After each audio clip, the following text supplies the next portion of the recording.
नमस्ते दोस्तों, स्वागत है आपका ईवॉक्स ग्रुप पर। आज हम एक बहुत ही इंपॉर्टेंट टॉपिक पर बात करने वाले हैं, tax benefit for people with disability. बहुत लोग को नहीं पता होता कि गवर्नमेंट स्पेशल एबल लोगों के लिए क्या क्या सब्सिडीज देते हैं, जैसे उनका फाइनेंशियल बर्डन कम हो सकता है। तो अगर आप या आपका परिवार में कोई ऐसा है जिनके पास डिसेबिलिटी सर्टिफिकेट है तो ये वीडियो आपके लिए बहुत ज़रूरी है। सबसे पहले बात करते हैं डिसेबिलिटी का क्या मतलब है। डिसेबिलिटी का मतलब होता है ऐसी फिजिकल या मेंटल कंडीशन जो किसी व्यक्ति को रोजमर्रा के काम करने में दिक्कत देती है, जैसे कि अंधापन, ब्लाइंडनेस, सुन्नापन, हियरिंग इम्पेयरमेंट, चलने फिरने में दिक्कत, लोकोमोटिव डिसेबिलिटी, मानसिक रोग, मेंटल इलनेस, सेरेब्रल पाल्सी और इस तरह की और भी कंडीशंस। अब ये सब क्लेम करने के लिए आपके पास एक ज़रूरी डॉक्यूमेंट होना चाहिए जिसे हम कहते हैं डिसेबिलिटी सर्टिफिकेट। ये सर्टिफिकेट किसी गवर्नमेंट हॉस्पिटल से मिलता है और इसी की मदद से आप टैक्स बेनिफिट्स ले सकते हैं। अब बात करते हैं कि ये टैक्स बेनिफिट्स क्या हैं। जब आप इनकम कमाते हैं तो गवर्नमेंट को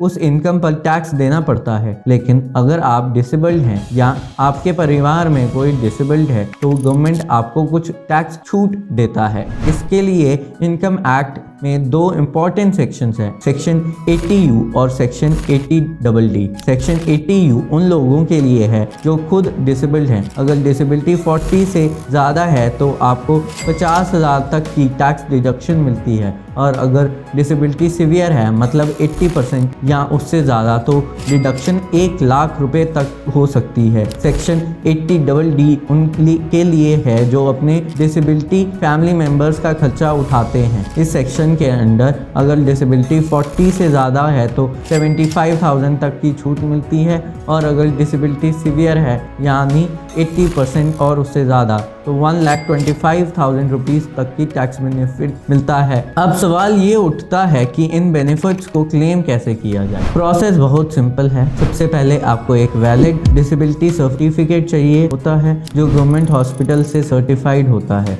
अगर डिसेबिलिटी सीवियर है तो आपको फॉर्म 10IA भी भरना पड़ता है। जब आप अपना income tax return ITR file करते हैं तब आपको ये डिडक्शन क्लेम करना होता है। कुछ इम्पोर्टेंट बातें ध्यान देना ज़रूरी है। सबसे पहली, आपकी डिसेबिलिटी कम से कम 40% होनी चाहिए, तभी आप एलिजिबल होते हैं। डिसेबिलिटी सर्टिफिकेट वैलिड और अपडेटेड होना चाहिए।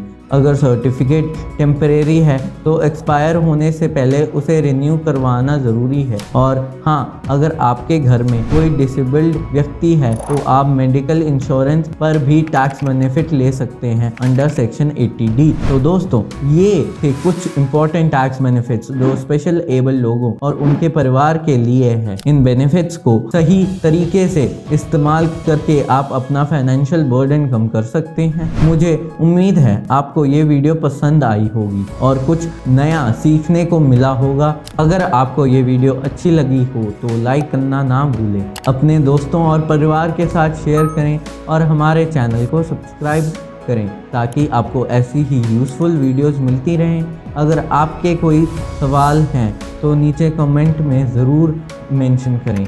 मैं कोशिश करूँगा कि सभी सवालों के जवाब दूँ। मिलते हैं अगली वीडियो में।